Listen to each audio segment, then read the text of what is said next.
Supreme Court has agreed to hear oral arguments in the Dobbs versus Jackson Women's Health Organization, a challenge to a clearly unconstitutional 15-week abortion care ban that could overturn Roe for all of us.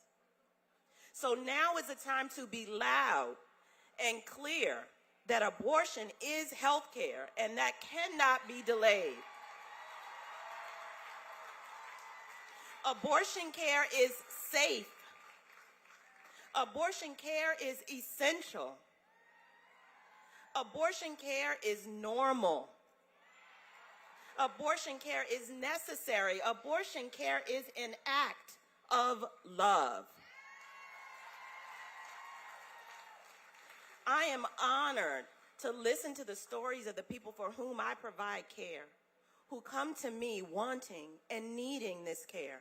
And I'm honored to care for them in a way that allows them to live the lives they have defined for themselves, where they are controlling their bodies, their families, and their futures. There is so much work to do. The Senate must pass the Women's Health Protection Act to prevent states like Texas from being able to implement these dangerous restrictions on access to abortion. But make no mistake, the Women's Health Protection Act is the floor.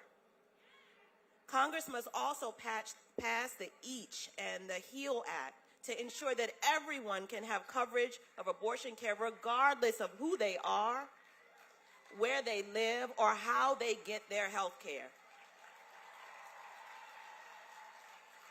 And the truth is, abortion, the need to access abortion care does not occur in a vacuum.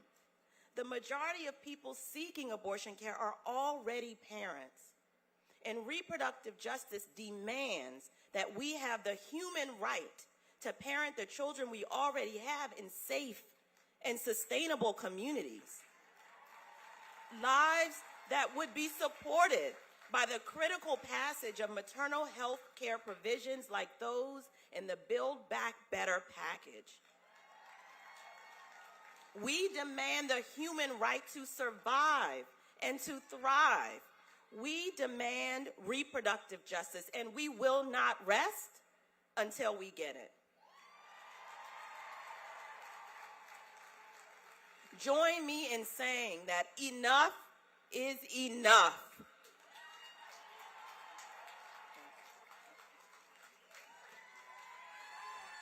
One more time for the doctor. Thank you so much.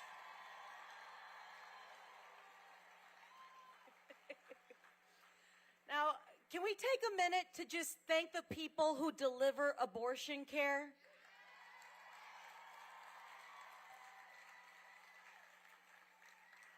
Now let's welcome another leading organization in abortion care, the president and CEO of Planned Parenthood, Alexis McGill Johnson.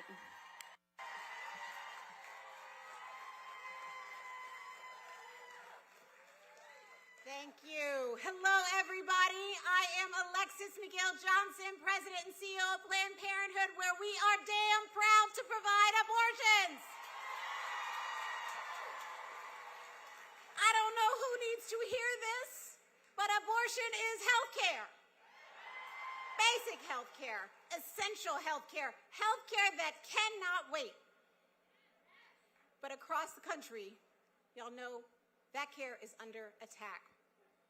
In Texas, Doris Dixon, the Director of Patient Access at Planned Parenthood Gulf Coast, has been fielding heartbreaking calls from patients whose constitutional rights are being denied. Doris and some incredible providers are here today. Let's continue to show them love. They and every other abortion provider in Texas are having to fight their instincts to send patients out of state to receive care. 1,028 miles one way from Houston, Texas to Aurora, Colorado. 3 state lines crossing from Texas to Arkansas, Arkansas to Missouri, Missouri to Illinois. 6 hours one way. A patient who drove alone because she's so afraid that if she asked someone for help, they might get sued. And those are the people who can travel. What about the rest? These are the consequences of 1 month of one ban in one state. But this year alone, we have seen nearly 600 restrictions introduced in 47 states. So no matter where you live, no matter where you are, this fight is at your doorstep right now.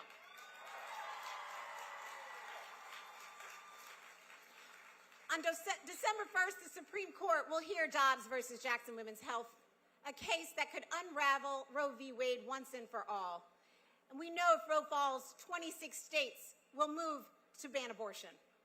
But for too many people, abortion is already out of reach. As our reproductive justice partners remind us, a right without access is meaningless. Yes, let's shout out our reproductive justice partners. Look, y'all, this moment is dark. It is dark, but that is why we are here. Movements exist because of darkness, and it is our job to imagine the light even when we can't see it. It is our job. It is our job to turn pain into purpose, to turn pain into promise, and to turn pain into power. The power to determine what happens to our bodies, what happens to our lives and our futures for every woman, every trans man, every non-binary person, anyone who may ever need an abortion. We own it. It is ours.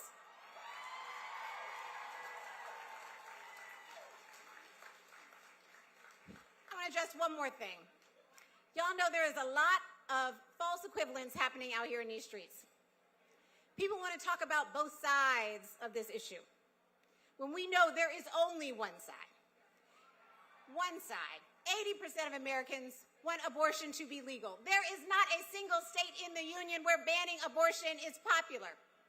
Our humanity and our dignity is not up for debate. Every time they overreach, we fight back. As Dr. King said, the arc of the moral universe is long, but it bends towards justice. And sometimes we need to jump up and hang on that arc and bend it ourselves. And that's exactly what we are going to do until we are all free. Thank you.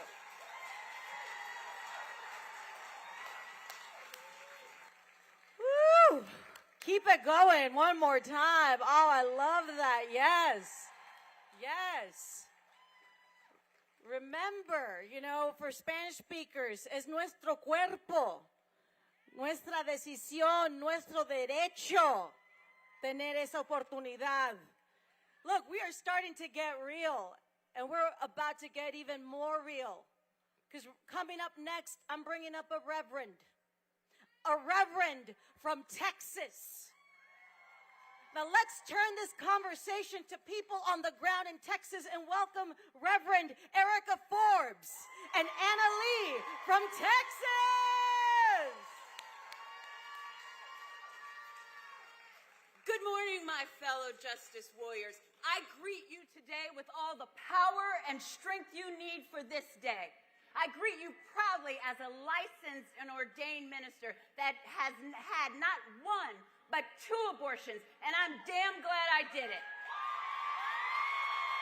I greet you as someone who has been fighting for abortion justice for 30 years, and I'm not tired.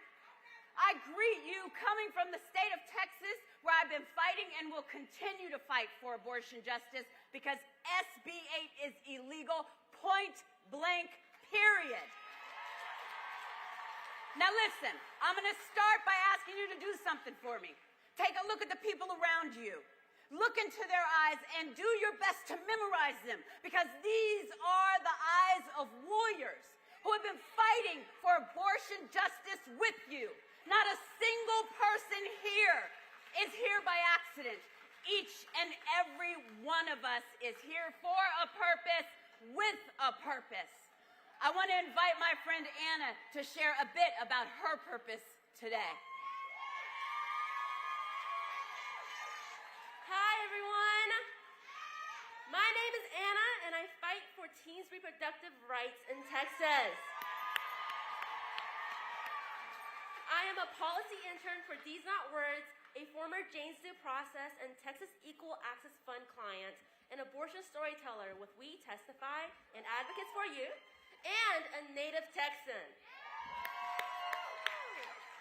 The month I turned 17, I wanted birth control, but I couldn't get it because Texas won't let teens get it on our own. A few months later, I was having sex and a condom ripped.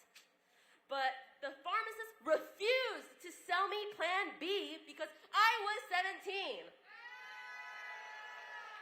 That's against the FDA's rules. I was angry. I took pregnancy tests every day for weeks. Of course, a few weeks later, those two little lines on the test stared right back at me. I called my bestie, and we strategized. In Texas, if you're under 18, you have to get your parents' permission to get an abortion. My parents lived out of the country, so I had to go ask a judge, a complete stranger, for permission. These are my friends, Veronica and HK. And we all had to go ask judges for permission to have abortions.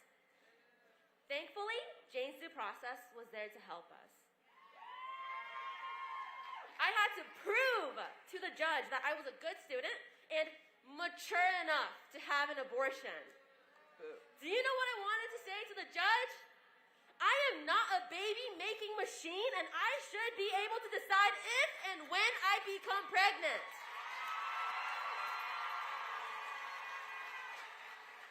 The whole process took 2 weeks. I had my abortion after 6 weeks because of these delays. If SB 8 was in effect when I needed my first abortion, I would not have been able to get it. And my best friend, Jane's Due Process, and the Texas Equal Access Fund could be sued for helping me. Young people across this nation deserve better.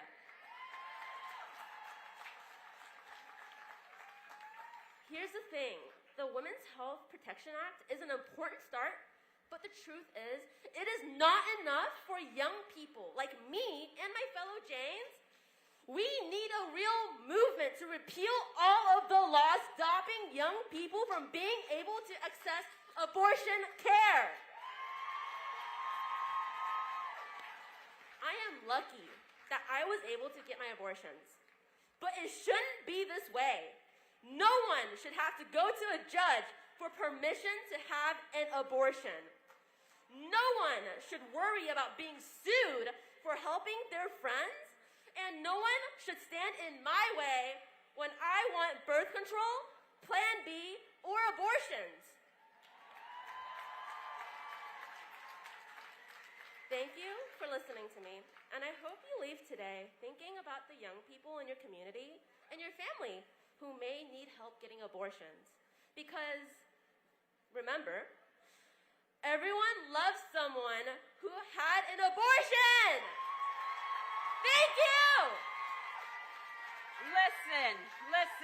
Each of us has the same defiant spirit that beckons us to fight. And we know this is the fight of our lives. This is the fight that all other fights have prepared us for. I know some of you are scared or even terrified, but let me tell you, God has placed our judgment on the other side, our justice on the other side of terror.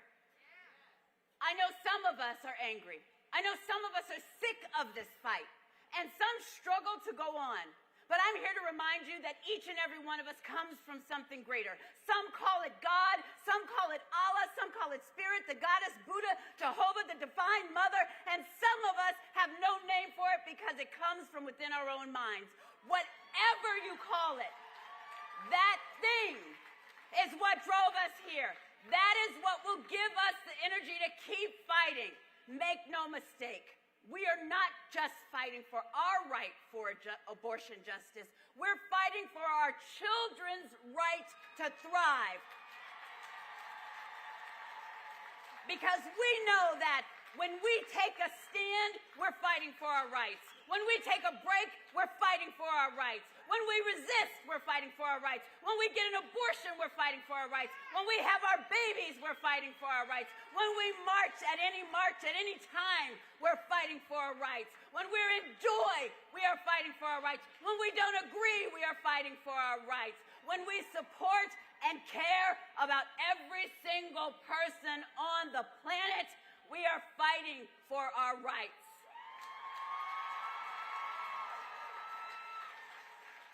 So today, we put the entire world on notice that we will always fight, and we will keep fighting until this hell freezes over, and then we will fight on the ice. Thank you. Thank you. Thank you.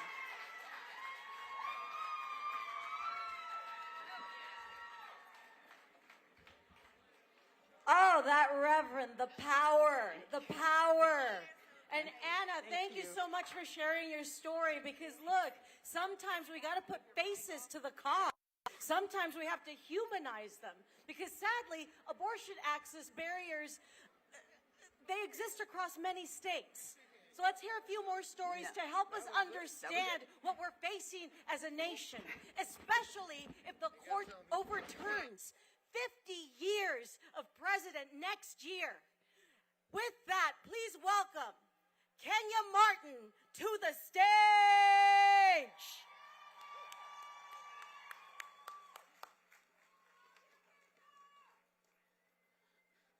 Good afternoon. I said good afternoon, everyone. My name is Kenya Martin, and I am a born and raised Houston girl, Texas forever, H-Town. I serve as a communications project coordinator at the National Network of Abortion Funds. Who is here from an abortion fund? I am also a board member at the Abortion Care Network, and I used to work as an abortion clinic counselor at the Houston Women's Clinic, an independent abortion clinic. Where my indie providers at? I'm a mama to an amazing daughter. Where are my mamas at? And I'm an abortion storyteller with We Testify. Do we have some We Testify storytellers here? Woo, I see you. In fact, where are all my abortion storytellers at? If you've had some abortions, make some noise. It's so good to see all of you here. Let me tell y'all something. As a Texan, as a mama who's had several abortions, a lover of all things abortion funds, a cheerleader for independent clinics, I am devastated, wrecked actually. Like my heart is broken, y'all, at the passing of this bullshit law, SB 8. The fact that they think they can treat any of us, that they can treat Texans like this when we need our abortions, it's got me fucked up. And they got the nerve to tell our neighbors and random-ass strangers that they can sue. Yes, sue. People who love us and show up for us. Sue them for a raggedy-ass $10,000 check. What in the hell? This is wrong, y'all.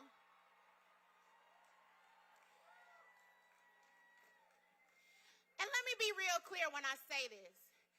Every single last one of my abortions was necessary.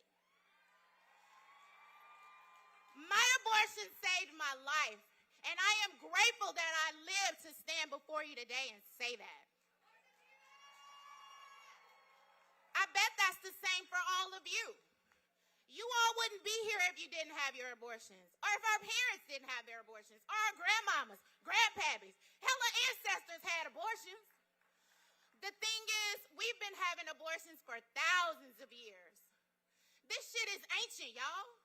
Like, people been having abortions since they've been having sex. Providing abortion is basically one of the oldest professions. That and sex work. Let's hear it for the sex workers too. Shout out to y'all.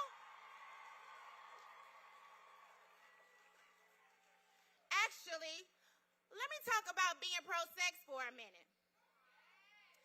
Sex is fun. Sex is healthy. Sex is good for our bodies and mental health. A lot of us aren't trying to get pregnant when having sex. The ultimate goal is an orgasm. And it's okay to have abortions after some hot sex simply because you don't want to be pregnant. I just didn't want to be pregnant. And I want you to know that if that's your experience, that's okay too. Your story deserves to be heard. As I close, I want to talk to all of you who show up for us, who have abortions and love upon us, all of you at abortion funds, independent clinics. If you're an abortion funder or clinic worker, make some noise. And can I get an extra shout out for the clinic workers who aren't here because they are providing care right now? Make some noise so they can hear you in those clinics. I love abortion funders and clinic workers with all my heart. Y'all show up for people who have abortions often when no one else will. The fact that this law targets you for simply showing up to care for us is awful and dangerous. It's cruel, and it's sure as hell not Christian. I know, I'm a lapsed Catholic. It's not loving thy neighbor. They need to be pro-mind your business. This law targets abortion clinic workers and abortion funders. We need our clinics. We need our abortion funds. We need them open, available, and able to provide care to everyone who needs it. So what can you do? Well, if you got time, show up. Donate to your local abortion fund. Volunteer to take calls on the hotline. Volunteer to be a clinic escort if your clinic has a program. Donate to your local independent abortion provider. And keepourclinics.org to make sure clinics are able to survive this mess.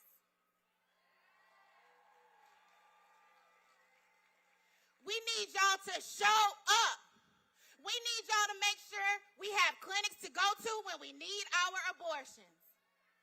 Okay, I'm about to leave this stage because we've got other speakers, but I just want to say to all of you who have had abortions that I love you, and your stories deserve to be told. And as we say and we testify, everyone loves someone who had abortions.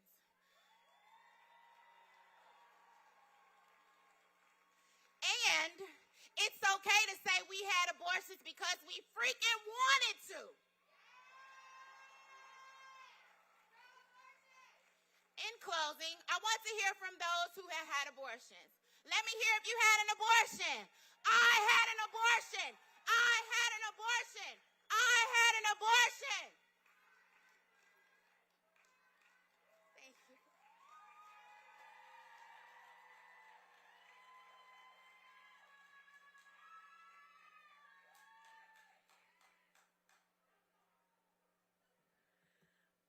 One more time. Thank you, Kenya. Thank you, Kenya, for actually speaking the truth and being pro-sex and making sure that everybody knows it's okay to have an abortion for whatever circumstance you want, to understand that sex can be fun, because sometimes we need to remind ourselves that what we're doing is just giving ourselves the respect and right to do whatever we want to do with our bodies. Now we are slowly coming down. We are getting ready to march, but to do that, I want to introduce our next performer. Let's get our music on while we get ready to march. Please welcome Adeline to the stage.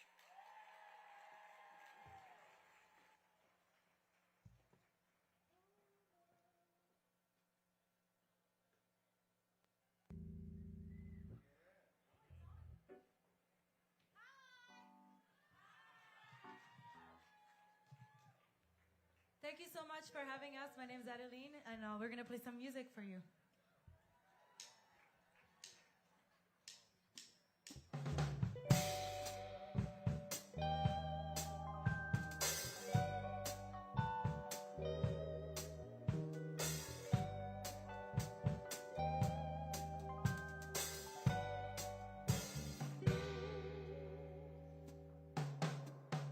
It's a losing game I play in a dog-eat-dog showbiz town.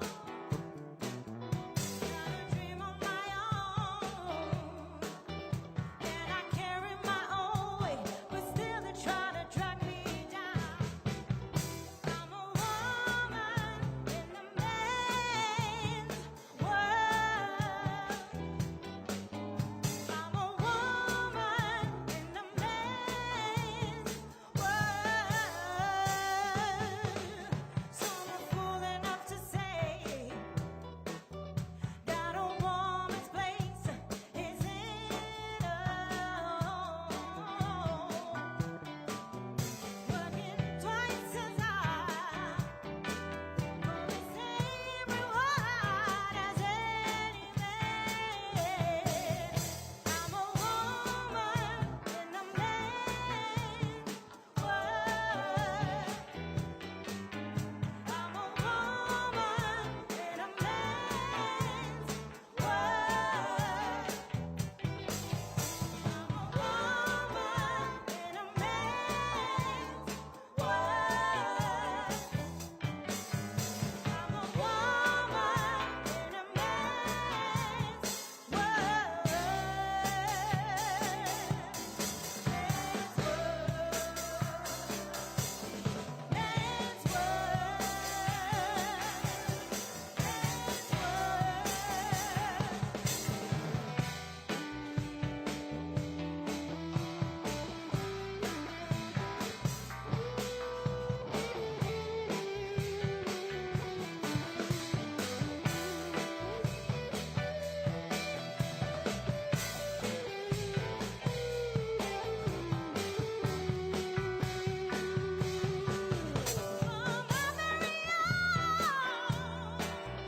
It'll make me strong if I don't give in. But the harder the fight, the sweeter the prize, I'm sure to win. I'm a woman in a man's world. I'm a woman in a man's world.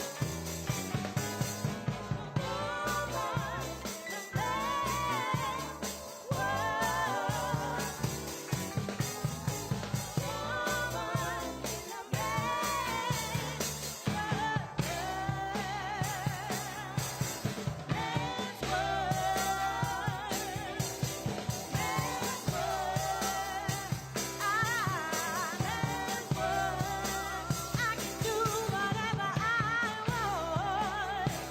Ooh.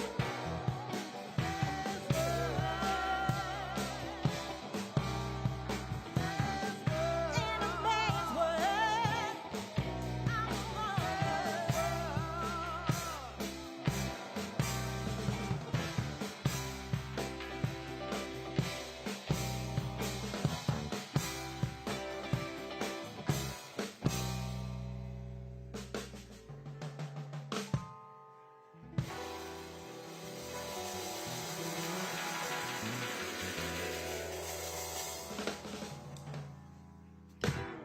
Thank you so much. Let's march.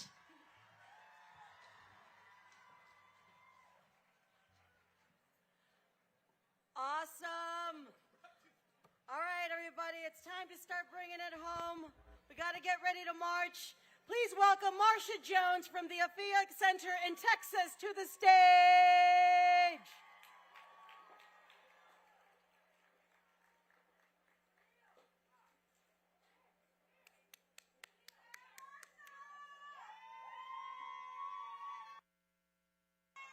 Woo!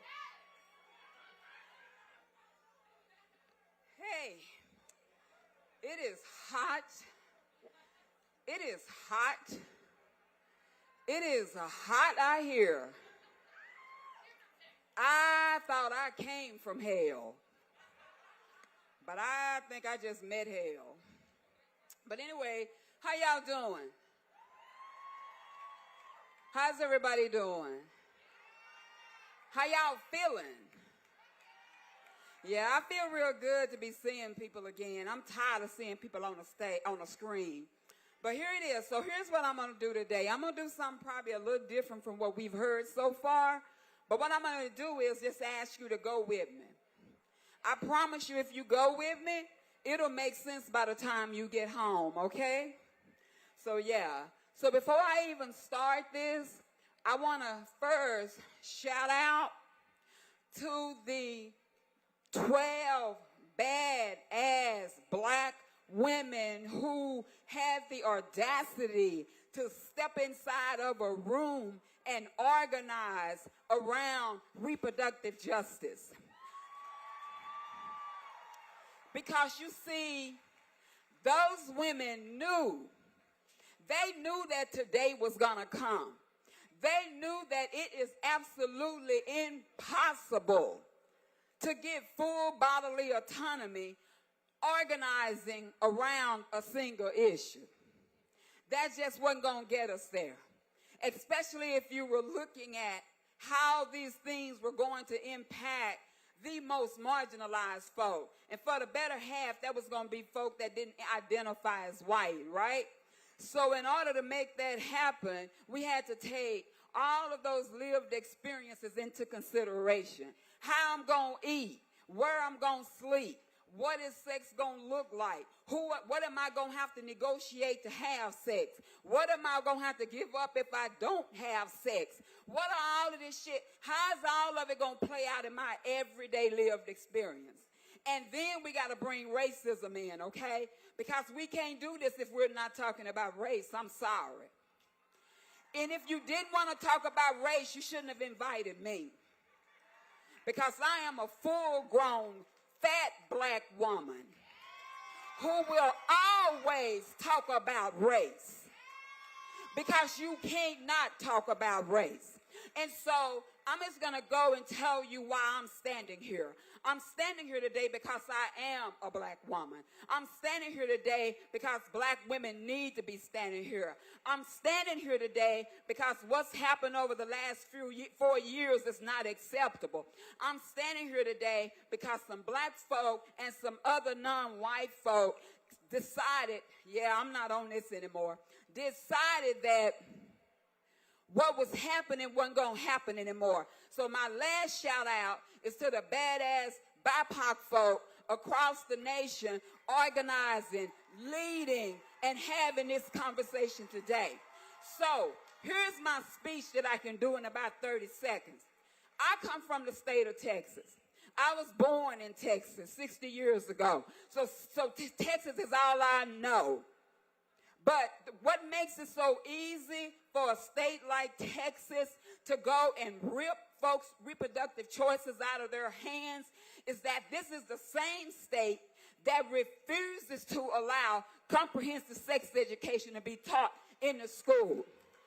This is the same state that understands clearly that if you provide folk having babies with 6 additional months of Medicaid, that they possibly won't die, but they refuse to do it.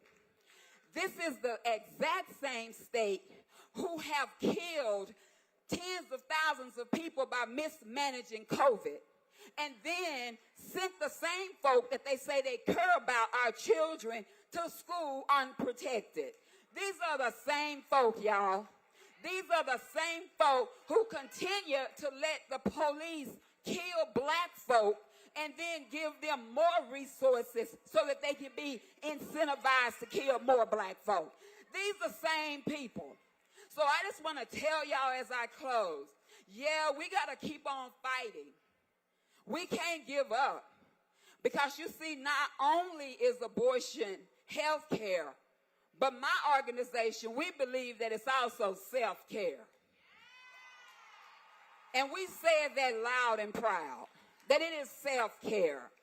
And so while we seek to do what we need to do to take care of ourselves, then we're going to keep on giving it to Texas. Black folk, non-white folk, all of us are telling people today, you can no longer tell us what to do with our bodies. That shit stops today. Yes, Marcia Jones, thank you. Thank you so much. Oh, coming up next, we have Margie del Castillo from the National Latina Institute for Reproductive Justice. Margie del Castillo, welcome to the stage. Thank you, Cristela. Good afternoon, Freedom Plaza. At the National Latina Institute for Reproductive Justice, we fight for all Latinas and Latinx people to have full access to reproductive health, dignity, and the justice that we deserve. We are a proud reproductive justice organization. We honor the Black leaders who gave us the reproductive justice movement. Thank you. The reproductive justice movement is full of vibrant and visionary people like yourselves who fight for liberation while also prioritizing joy and community. We have to have joy, y'all. Even in these fights, we have to have joy. Reproductive justice taught me that what was cemented by Roe v. Wade was just the floor of what we need and what we deserve. Roe offered us a basic right to abortion, but a right to an abortion, it's not the same as access, right? Not when barriers exist like time, travel, cost, and state-implemented, medically unnecessary barriers. Not when a person is afraid to ask a loved one for help or afraid to take time to think about it, because what if tomorrow the right goes away? I want to tell you about Rosie Jimenez. Rosie was a 27-year-old beloved mother and a student in McAllen, Texas. She needed abortion care in 1977. Poverty forced her to seek care in the margins, and she died after an unsafe abortion. Her right to an abortion was meaningless then without true access in the form of healthcare coverage. Rosie is the first known victim of a 1976 Medicaid abortion ban known as the Hyde Amendment. I stand in solidarity today with our hermanas and hermanes in Texas who are facing the most extreme restrictions on abortion care in the nation. We stand here in solidarity with Rosie and all Texans. And we stand in solidarity with the people everywhere, because this fight is coming for all of us, y'all. It's not just in Texas, it's not just in the South. It's coming for everyone. Abortion is healthcare. It's that simple. Rosie, yes, Rosie deserved safe and affordable access to the abortion that she needed in 1977, and that is still true for all of us today in 2021. Let's work to make abortion more accessible so that when a person decides that they need one, they can get one easily. Say it with me now. Abortion is healthcare. Abortion is healthcare. Abortion is healthcare. Thank you. Thank you so much. I love seeing the Texas represented here, just to let everybody know that we know it's not okay. And I love this. We're getting to the end of the program. We're about to get ready to march. Right now, I would like to ask for your help in welcoming Skylar Baylor to the stage.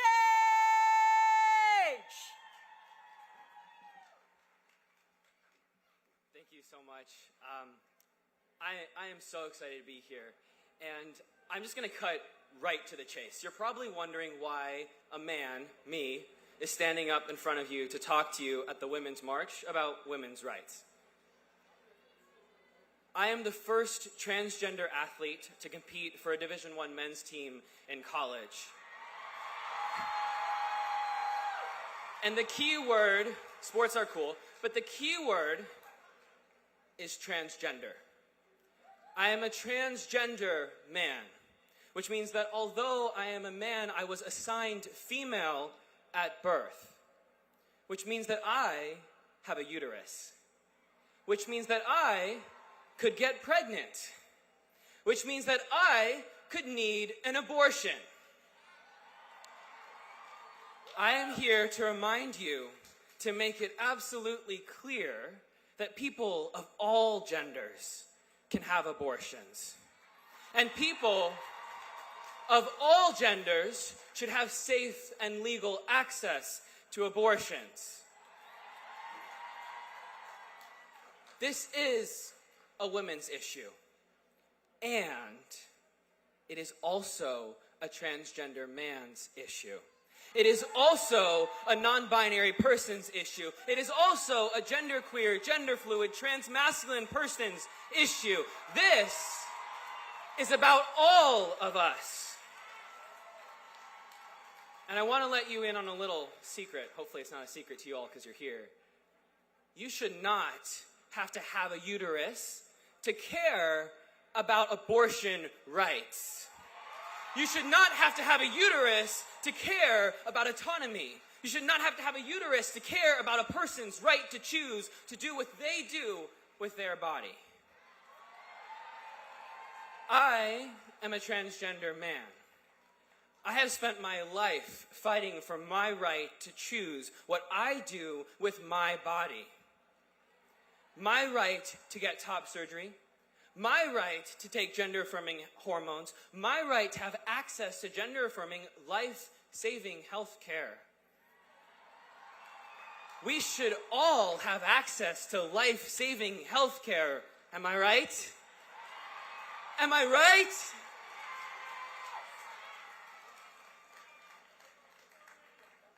Pro-life rhetoric is not truly pro-life, because if it was, they would support all the things that save lives, like fighting for black liberation and ending police brutality, like fighting for gender-affirming healthcare to save trans kids' lives, like ending conversion therapy that kills queer kids all the time. Pro-life is truly pro-control. Pro-life is about controlling anyone's body that wants to dismantle or that rejects the cis-hetero patriarchy. All of us here are hopefully here to reject the cis-hetero patriarchy, because we all deserve the right to do what we want to with our own bodies. We deserve the right to choose. What I have done with my body, my choices in my body, have allowed me to stand in front of you today, have allowed me to become the first transgender athlete to compete for a Division I men's team, have allowed me to fight for trans lives and for people's lives to be themselves. We all deserve that right to choose. Our bodies, our choice. I want you to say it with me. Our bodies, our choice. Our bodies, our bodies, our bodies. Thank you so much.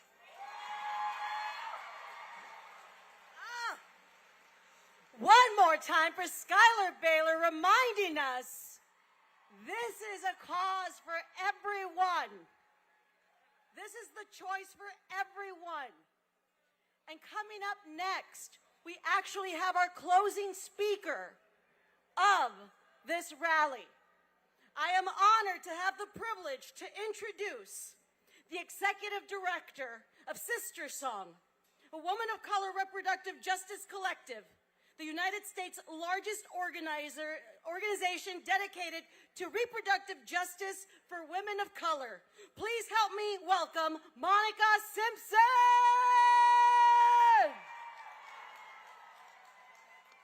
What's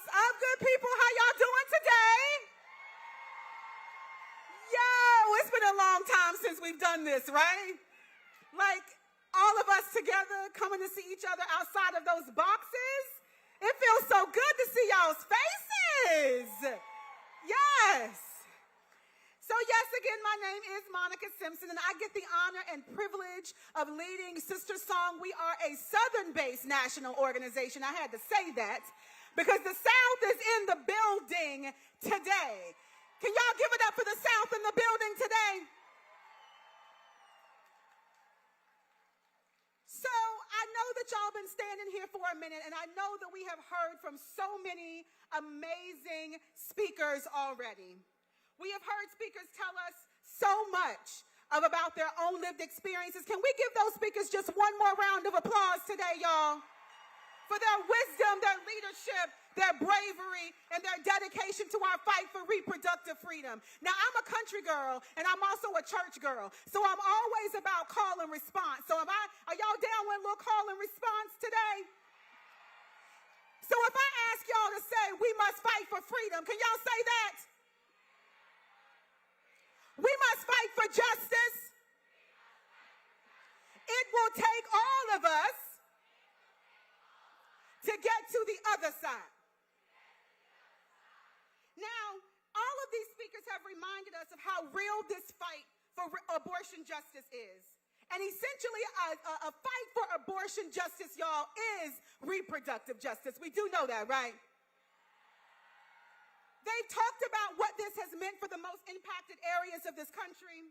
They have shared their personal stories, and they have reminded us of the deep history of the Black women who created reproductive justice, and that has shifted power dynamics and transformed the very way that we organize and advocate for our reproductive lives. Can we say trust Black women, good people? Can we say trust Black women, good people? Now, what's real is that we all walk different paths in this life, y'all. Some of us decide to have children. Some of us decide to not have children. Some of us are just fine-ass aunties like myself. And some of us are absolutely committed to the well-being of our families, and we want nothing less than for all the things that they need to be able to grow and live and be as strong as possible.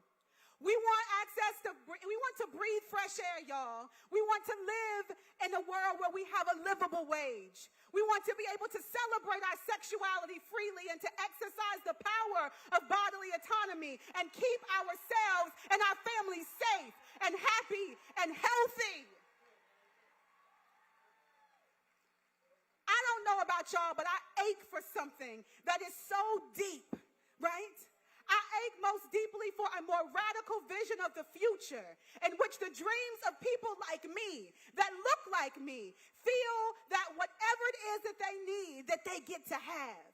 That really means that we get to live at the intersections of our lives in a way that keeps us away from systematic violence and oppression and restrictions on our bodily autonomy every single day. I am deeply, deeply aching for something that is bigger than just Roe, good people. Bigger than that. Because if you want something that you don't have, good folks, then you better be willing to do something that you have never done. And I know that I am ready. Y'all feel me? I know I've been ready. Are y'all ready? I also don't know about y'all, but I have been dreaming about winning lately. Like, it's been all up in my spirit. Like, I've been trying that thing on. Like, getting my speeches ready, getting my outfits together for the winning day. You feel me? Because our dear sister mother revolutionary Assata Shakur told us that it is our duty to win. And I take that thing seriously. I don't just say that in the marches. I take that on as a personal mantra. It is our duty to win. And so do you all believe it is our duty to win? It ain't going to be easy. We've heard from so many speakers. We know what's in front of us. We know what's ahead of us. We know what we have to conquer and what we have to make sure that we are taking out and dismantling.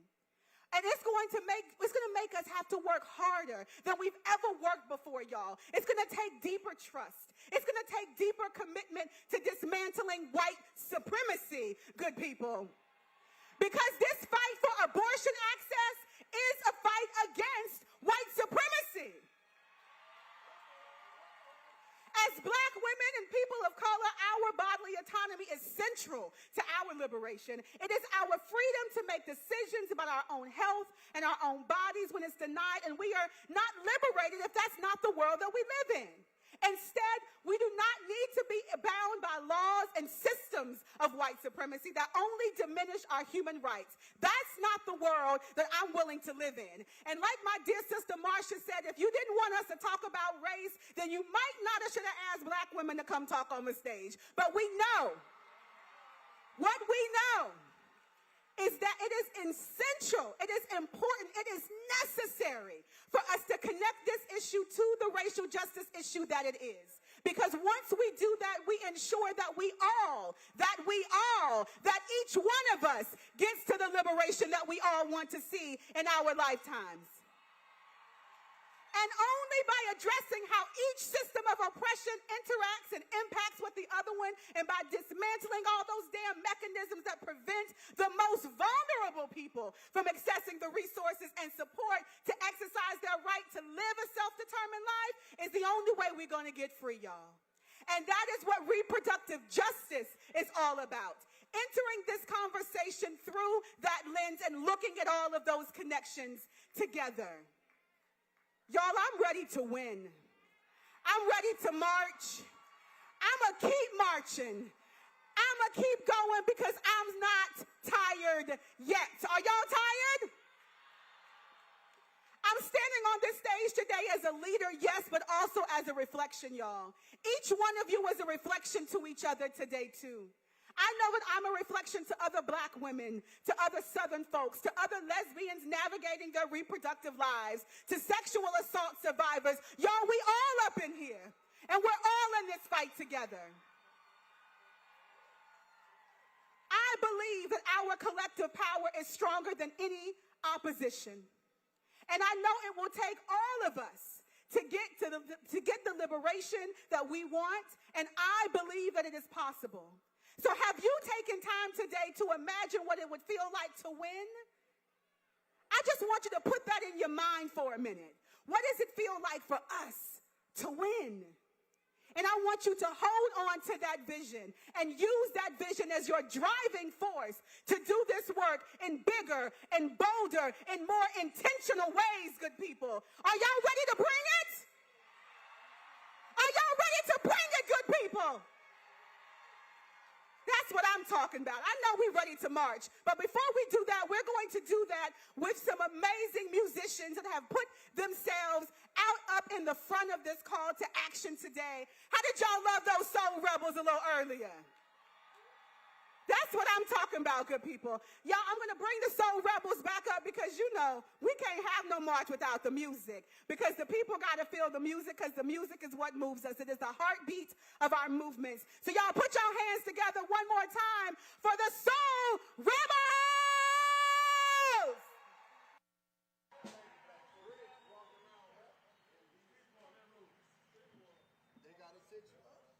1, 2, 1, 2. Y'all ready for one more song? Y'all ready for the march? Well, let's do it.